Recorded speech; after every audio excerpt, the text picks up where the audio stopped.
Muchas veces se menciona a Efraín como símbolo de Israel. Ahora la pregunta es, ¿cuál era el problema con Israel? La Biblia dice, son como paloma incauta, pero en el original hebreo da la idea de una paloma que está perdida, que vuela de un lado para otro y se asusta cada vez más porque no encuentra lo que busca.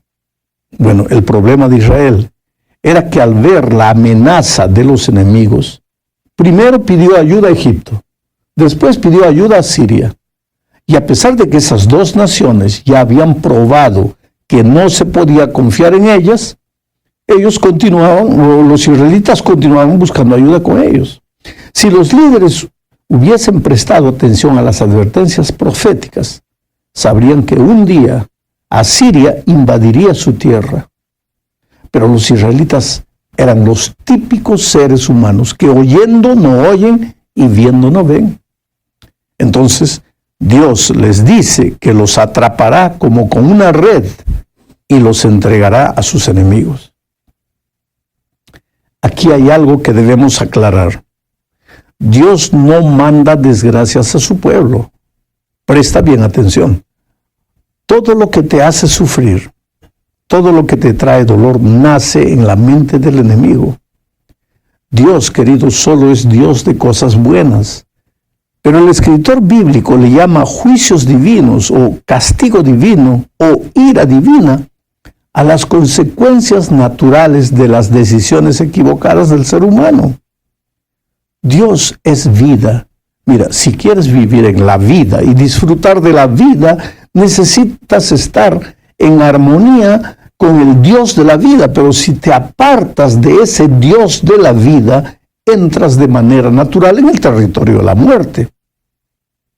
No es que el Señor te envía la muerte, no. Tú la escoges voluntariamente. Por eso Dios dice, pongo delante de ti la vida y la muerte. Y después aconseja, escoge pues la vida para que vivas tú y tu descendencia. Vamos a la segunda parte. Oseas capítulo 10, versículos 11 al 13, dice, Efraín es como una novilla domada a la que le gusta trillar, mas yo pasaré el yugo sobre su lozana cerviz. Yo unciré a Efraín, Judá tendrá que arar y Jacob quebrará sus terrones. Sembrad para vosotros en justicia, segad para vosotros en misericordia, haced para vosotros barbecho, porque es el tiempo de buscar a Jehová, hasta que venga y os enseñe justicia. Habéis arado impiedad y segasteis iniquidad. Comeréis frutos de mentira, porque confiaste en tu camino y en la multitud de tus valientes. Mira, el simbolismo de estos versículos es interesante. Dios compara a Israel con una novilla a quien le gusta trillar sobre los granos ya cosechados. Quiere decir, es una vida mansa. La novilla puede trabajar y comer al mismo tiempo. Pero el profeta anuncia que es necesario que Israel sea colocado en yunta con otro animal y que vaya a arar la tierra dura. ¿Y para qué todo esto? Para que Israel aprenda lo que es justicia. Ahora mira, aquí hay un pensamiento profundo. A veces nosotros tenemos que conocer las inclemencias de la vida para entender que nuestras fuerzas no son nada. A veces, inclusive en la experiencia espiritual, tenemos que conocer la derrota, caer feo para entender que sin Jesús no somos nada. Mientras las cosas van bien, corremos la tentación de pensar que todo lo que logramos es por causa de nuestro trabajo, de nuestro esfuerzo. Pero ¿qué sucede cuando te encuentras arando la tierra dura? ¿Qué pasa cuando tus esfuerzos no te valen de nada? Solo te resta confiar en Dios y rendirte a sus pies, y eso es justicia. No hay justicia sin Cristo. Ir a Jesús es ir a la justicia. ¿Y qué hace Jesús? Echa por tierra la gloria del hombre y hace por el hombre, por el pobre ser humano, lo que él es incapaz de hacer por sí mismo. Eso es justificación por la fe. Y todos tenemos un día en nuestra vida que entender lo que es ser justificados únicamente por la fe. Vamos a la tercera parte de este estudio. Aquí veremos otra figura que el profeta usa para ilustrar el amor de Dios por su pueblo. Necesitamos leer el texto bíblico, Oseas capítulo 11, versículos 1 al 3. Cuando Israel era muchacho, yo lo amé, y de Egipto llamé a mi hijo. Cuanto más yo los llamaba, tanto más se alejaban de mí. A los Baales sacrificaban y a los ídolos quemaban incienso. Con todo, yo enseñaba a andar a Efraín tomándolo por los brazos, mas ellos no comprendieron que yo los cuidaba. En este texto, Oseas hace una referencia a los primeros años de la historia de Israel. Cuando Israel era muchacho, dice, yo lo amé y de Egipto llamé a mi hijo. La figura que Dios usa aquí para ilustrar la ingratitud, la infidelidad y la rebeldía de sus hijos, ya no es la figura de una esposa infiel, sino la de un hijo ingrato. ¿Cómo Dios cuidó a Israel en el desierto? Lo había sacado de Egipto con mano fuerte para llevarlo a la tierra de la libertad. Pero en todo el camino el pueblo solo se quejaba y en la primera oportunidad que aparecía se iba atrás de los dioses de las tierras por las cuales pasaban. Ahora, no fue una sola vez, fueron muchas veces. El cuerpo de ellos había salido de Egipto, pero el corazón no. Y el Señor, como un Padre amoroso, les dio muchas oportunidades. Los levantaba cada vez que caían, los cuidaba, los protegía en medio de las inclemencias del desierto. Oh querido, ¿qué sería de ti y de mí si a la primera caída Dios ya nos hubiera abandonado? Nosotros somos el Israel de hoy y corremos atrás de nuestros pequeños dioses. Nos agarramos de los Egiptos, de los recuerdos del Egipto de nuestra vida pasada. No logramos sacar la tierra de la esclavitud de nuestro corazón. Pero Dios sigue llamando, llamando, llamando. No se cansa, no se olvida de nosotros. Pero hay una lucha en el corazón de Dios. El pecado trae como consecuencia natural la muerte. La muerte no es el castigo de Dios al pecador. Ya lo dije, la muerte es la elección voluntaria del ser humano que al apartarse el Dios de la vida entra en el territorio de la muerte. Entonces el pecador debería morir de manera natural por la decisión que tomó. Pero mira lo que dice Oseas capítulo 11, versículos 8 y 9. ¿Cómo podré abandonarte, Efraín? ¿Te entregaré yo, Israel? ¿Cómo podré hacerte como Adna o dejarte igual que Zeboín? Mi corazón se conmueve dentro de mí, se inflama toda mi compasión.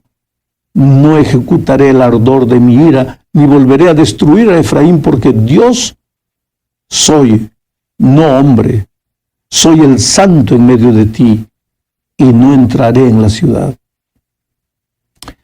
Mira, Adna y Zeboín fueron dos ciudades vecinas de Sodoma y Gomorra que también fueron destruidas con el fuego. El profeta está hablando aquí de destrucción, de muerte, que es la consecuencia del pecado. Ahora mira, en los tiempos de Israel, un hijo rebelde debería ser entregado a las autoridades y debería ser apedreado hasta la muerte. Pero aquí vemos una revelación del corazón compasivo de Dios. Él dice, ¿cómo podría hacer Dios eso con su hijo amado Israel? Si el Señor había destruido dos ciudades paganas que no habían tenido la oportunidad que Israel había tenido de ser enseñadas por el propio Dios, ¿qué derecho tenía Israel de pensar que podría ser liberado del resultado natural de su desvío? Ninguno. Pero Dios dice, porque yo soy Dios y no hombre. Oh querido, eso es lo que le da a Dios el derecho de perdonar. Pero piensa bien en lo que estoy diciendo. Dios tiene el derecho de perdonar. Israel no tiene el derecho de ser perdonado. Dios es Dios. Su palabra y sus promesas no fallan. Números 23:19. Mira lo que dice aquí. Números 23:19. Dios no es hombre para que mienta, ni hijo de hombre para que se arrepienta. ¿Acaso dice y no hace? ¿Acaso promete y no cumple? Ah, mi amigo querido, Dios prometió salvar al ser humano y lo hará. A través de Oseas pregunta, ¿cómo te haré esto, oh Israel? Y sin embargo, para no hacerle eso a Israel ni a nosotros, permitió que el Señor Jesús fuese clavado en la cruz como un delincuente. Quiere decir, el inocente pagó por los culpables. Y eso es lo que le da derecho a Dios de decir, yo te perdono. Dios no desea la muerte del impío, sino que el impío se arrepienta de sus malos caminos y se vuelva a Dios. Por eso Dios llama y llama y llama. Y si un día alguien se pierde, no será porque Dios se cansó de amarlo, sino porque Él mismo se cansó de jugar con la misericordia divina. Por eso, hoy es el día de buena nueva, hoy es el día de salvación. El grande conflicto en el corazón de Dios era, el pueblo pecó, debe morir como consecuencia de su pecado. Pero yo amo a mi pueblo, quiero salvarlo. ¿Cómo resolver este problema? Y fue la cruz la respuesta para el problema del pecado y el amor. ¿Cómo salvar al pecador? Reprobando el pecado. Solo si alguien inmaculado como Jesús pudiese cargar sobre sí el pecado y pagar el precio de nuestros pecados. Pues ahora llegamos al fin de este estudio. Aquí veremos el capítulo 14 de Oseas. Solo este capítulo merecería el estudio de un trimestre entero. Es uno de los capítulos más llenos de amor y de ánimo de toda la Biblia. Solo este capítulo 14 contrarrestaría la idea descabellada de que Dios es malo en el Antiguo Testamento y es un Dios de amor en el Nuevo Testamento. ¿De dónde sale esa idea? ¿Quién, después de leer Oseas 14, podría continuar pensando de esa forma? La historia del pueblo de Israel es la historia de la humanidad. Dios llamándolo, y los hombres huyendo de él y destruyéndose. Porque el pecado destruye. Pero lo maravilloso es que aunque el Hijo le da las espaldas a Dios, Dios no los abandona. Permite que la propia vida los discipline, sí, pero sigue fiel a sus promesas. Porque cuando Él promete salvar, promete salvar. Mira, segunda de Timoteo capítulo 2, versículo 13, dice lo siguiente. Si somos infieles, Él permanece fiel, porque no puede negarse a sí mismo. Oh,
maravilloso amor de Dios, jamás lo entenderemos. Solo nos resta aceptarlo y agradecerle por toda la eternidad. Pero veamos lo que dicen algunos versículos. El verso 1, estamos hablando del capítulo 14 de Oseas, el verso 1 dice, vuelve Israel a Jehová tu Dios, pues por tu pecado has caído. ¿Qué es lo que el pecado te hace? El texto dice, por tu pecado has caído. La peor cosa que el pecado te hace es hacerte caer, echarte al suelo, derribarte. Y junto contigo derrumba tu familia, tus sueños, tu futuro. Pero el clamor divino es: regresa a mí. ¿Pero cómo regresaré? ¿Cómo estás? No temas. Mira la promesa de los versículos 2 y 3. Llevad con vosotros palabras de súplica. Volved a Jehová y decidle: quita toda iniquidad, acepta lo bueno, te ofrecemos la ofrenda de nuestros labios. No nos librará el asirio. Ya no montaremos a caballo, ni nunca más diremos la obra de nuestras manos. Dioses nuestros, porque en ti el huérfano alcanzará confianza. Pero mira, lo que motivará al hijo ingrato y a la mujer infiel a regresar al hogar es la promesa divina de perdón y restauración que encontramos registrada en los versos 4 al 7 del capítulo 14. Dice: yo los sanaré de su rebelión, los amaré de pura gracia, porque mi ira se apartó de ellos. Yo seré a Israel como rocío, él florecerá como lirio y hundirá sus raíces como el Líbano. Se extenderán sus ramas, su gloria será como la del olivo y perfumará como el Líbano.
Volverán a sentarse a su sombra, serán vivificados como el trigo y florecerán como la vid.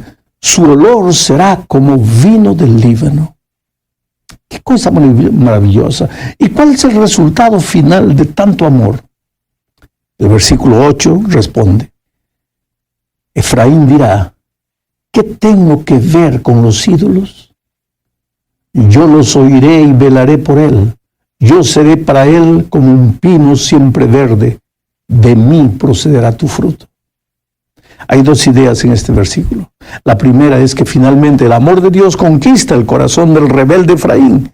Y él se pregunta: ¿qué tengo yo que ver con los ídolos? Quiere decir, finalmente el amor vence. Israel entiende el amor de Dios y